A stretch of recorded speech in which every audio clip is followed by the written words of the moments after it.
And this was something that completely changed my life. Like, if I knew this 5 years ago, my years would have turned into months. Like, I would have done what I did in years. I would have done it in months if I had have known this one thing. These are 5 false beliefs that I had that kept my life changing for so long, that might keep your life changing right now. These are things that if you would have known them years ago, your life would be in a completely different place than it is right now. Number 1, someone will change my life.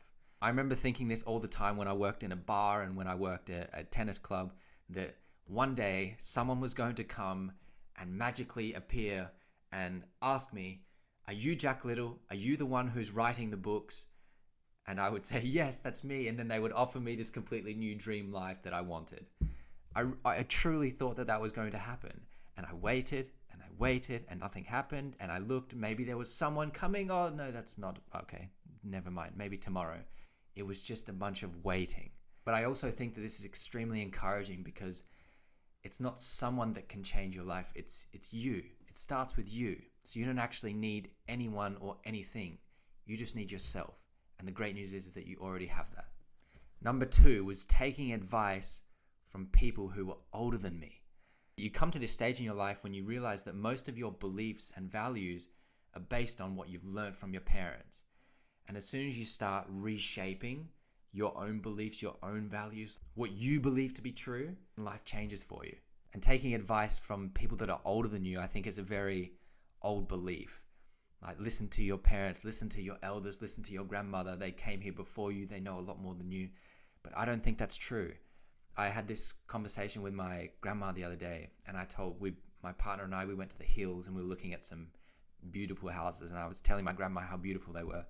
And she said to me, "Well, if you save up enough money and you keep working, doing your job, you might be able to pay for that someday."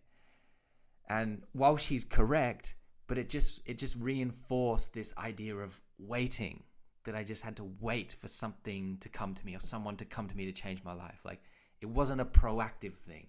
And I didn't want to wait. You don't want to wait to get to your future. In order to get to your future, you have to be proactive. Because what most people think is, I've been around for longer, so I know more than you, so listen to me. But I disagree with that. They're saying experience is based on length, when experience is really based on depth. So it's not about not taking advice from people who are older than you. It's about taking advice from people who are where you want to be, and not only where you want to be, but who you want to be more like. What attitudes do you want to have? What beliefs do you want to have? What values do you want to have as a person? You find those people who are who share those similar values and beliefs, go towards those people. This can come in the form of someone who's younger than you. It can come in the form of someone who's the same age as you. It can come in the form of a child. It can come in the form of a grandmother. Everyone has a little piece of advice for you that helps you to your future life. It's not just old people who are older than you. The third false belief that I had was, I have to do this all on my own. I have no help. No one else is like me. I have to do all of this myself. I was talking to this awesome young man the other day, and he suffers from social anxiety. He's depressed. He's been sad for some years. And he was talking to me and saying that he'd lost all his friends, and he had nothing and nobody to talk to. He said to me, "I've lost all my social skills. I don't know how to talk to people anymore." But there he was, talking to me, expressing his feelings and his fears. And that's what a real conversation is. Expressing your feelings, expressing your thoughts, expressing your feelings. That's what real conversation is. And here he was thinking that I've lost all my conversation skills, all my social skills. I don't know how to talk to people anymore, he said. But he was talking to me better than 99% of people talk to me. So it just reinforced to me that you don't have to do it on your own. You just have to find the right people to be around. Number 4, I always thought that I need something to change my life. I need something else than what I currently have. Like, it's not here. I need to go searching for it. But the things that can change your life are already in your life. They're just not on your mind yet. So if the things that can change your life are already in your life, why don't you see them? Why don't you know what those things are? Because you're just going around so fast. Everyone's going around so fast. As fast as I'm talking right now, everyone's going this fast. But what real change requires is for you to slow down. If you think about it, when you run, and most people are running, and not just physically running, but their heads are running. And when you're running, things around you blur.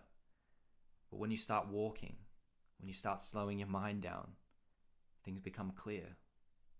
Suddenly you can see things that you didn't see before, things that were right in front of you. And it's usually the things that are right in front of you that can change your life. Number 5, I'm just doing it for myself.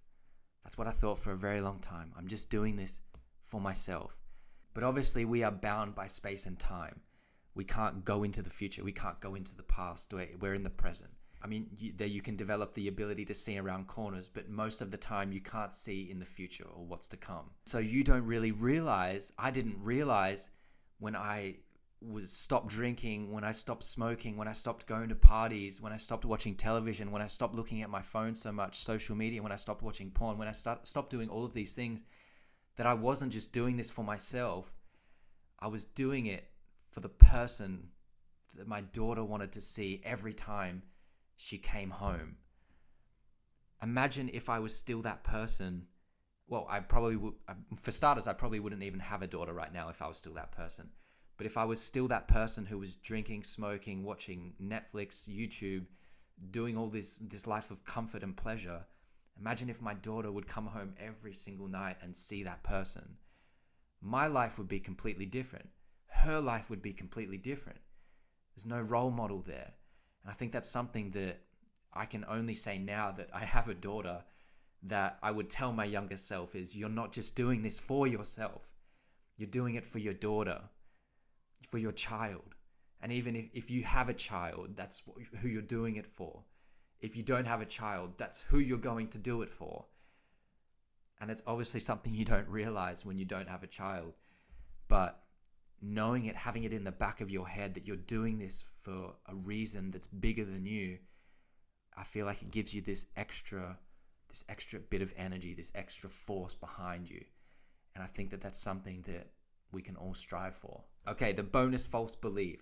I was not going to put this in, and it's been a secret that's just been in my head for so long, and I've only shared it with a couple of people. And I was thinking before this video, should I share it? Should I not? And I was like, you know what? I'm just going to share it. I have the smallest YouTube channel in the world anyway.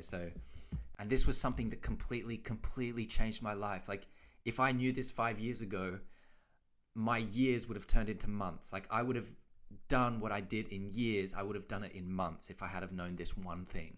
And the false belief that I had was, I thought my future was years away. You know, when we think of the future, you think, oh, when I get this house, or when I finally get this, or when I finally meet someone, or when I can finally leave my job and enjoy retirement. You know, we always think of future as the future being years away. And I'm here to tell you in this video, to my 24 subscribers and the about 90 people who watched my last video, if you're watching this one, that your future is not years away. It is a few decisions away. So now that you know the secret, don't tell anyone. No, it's not that you don't have to tell anyone, but go and act on it. That's the main thing. If you're liking these videos, if you're getting little nuggets of wisdom from them and getting lots of value, then hit subscribe below. I'm going to keep doing them. I absolutely love doing them. So yes, as always, I'll see you in the next video. Be kind, be caring, be courageous, and I'll see you soon. Lots of love.